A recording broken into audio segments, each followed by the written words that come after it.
પણ અચાનક વયો ગયો.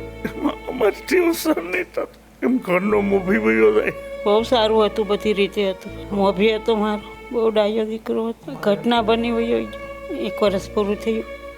11:30 નેત્રાને મને મૂકીને ગયો. રવિશંકરે મિટિંગમાં ગયો. પછી 12:30 એને પપ્પાને વિડીયો કોલ કર્યો, બેગ લીધી નેત્રાની.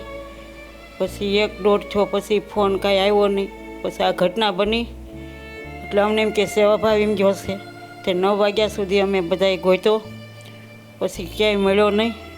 પછી અમે 7 દિવસ એને ગોત્યો. પછી આ રીતથી એને વાત થઈ. બહુ સારું હતું, બધી રીતે હતું. ઘરનો મોભી મોભી હતો મારો, બહુ ડાયો દીકરો હતો. ઘટના બની વયો ગયો. મા બાપ વગરના દીકરાઓને માટે એણે બહુ કર્યું છે અને સમાજ સેવક મોટો હતો. રોડ ઉપર રખડતા હોય એ છોકરાને લઈને ભણવા બેહારે. કોઈ એના મહેજીરાવાલા ચેનલમાં તમે પ્રભુજીનો વિડીયો જોવો તોય ખબર પડે કે એને શું શું કામ કર્યું હતું. કે એવો મોટો સમાજ સેવક નામ હતું એનું. એનજીઓ બહુ મોટું હતું, જીવનધારા સેવા ફાઉન્ડેશન. એની 3 તો પ્રાઇવેટ લિમિટેડ કંપની, બહુ મોટું નેટવર્ક લઈને બેઠો હતો. પણ અચાનક વયો ગયો. અમારથી સર નહીં થતું, એમ ઘરનો મોભી વયો જાય. કે મેના ધંધા અને અમારો ધંધા બધા અલગ અલગ ધંધા હતા. તેના ધંધામાંથી અમને જેટલું થયું એટલું મેં બંધ કરાવ્યું છે. બાકી હજી ઘણી વસ્તુ બાકી છે અમારે.